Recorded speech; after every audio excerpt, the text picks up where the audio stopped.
আজকে আমি আপনাদের দেখাবো আপনারা কীভাবে এরকম বাংলা ফন্ট ইনশর্টে অ্যাড করবেন। তো ফার্স্টে আমি ক্রোম ব্রাউজারে যাওয়ার পর এখানে লিখব হচ্ছে বাংলা ফ্রি ফন্ট। তো লেখার পর সার্চ করলে এরকমটা ইন্টারফেস আসবে, সেখানে লেখা থাকবে ফন্ট বিডি। তো ফন্ট বিডিতে যাব আমি, যাওয়ার পর নিচে স্ক্রল করলে আপনারা দেখতে পাবেন এখানে অনেক রকম থাকবে ফাইল। তো যেখানেও একটি ফাইল আমি ডাউনলোডে ক্লিক করব। ডাউনলোডে ক্লিক করার পর আমি এরকম একটা ইন্টারফেস আসবে।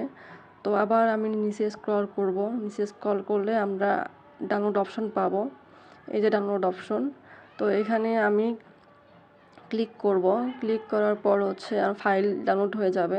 ফাইলটি ওপেন করার পর আমি সেই ফাইলটি এক্সট্রাক্ট করে নেব।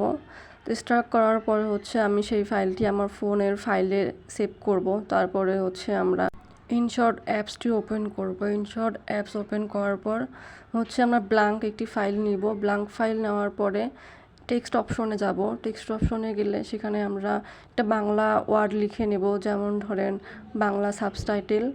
তো লেখার পরে এখানে দেখতেই পারতেছেন আগে থেকেই আমার কিছু বাংলা ওয়ার্ড অ্যাড করা আছে। তো আমরা এই ফাইলে যাওয়ার পরে এখানে আমি যে ফাইলগুলো ডাউনলোড করেছিলাম সেগুলো এখানে আছে। তো সেখান থেকে আমি একটি ফাইল অ্যাড করে নেব। ফাইল অ্যাড করার পর এখানে এই যে ফাইল অ্যাড করতেছি আমি। তো এখান থেকে আমি একটা ফাইল অ্যাড করার পরে এই যেখানে চেঞ্জ হয়ে গেল। তো আপনারাও এইভাবে ইনশর্টে আপনাদের বাংলা ফন্ট অ্যাড করতে পারেন।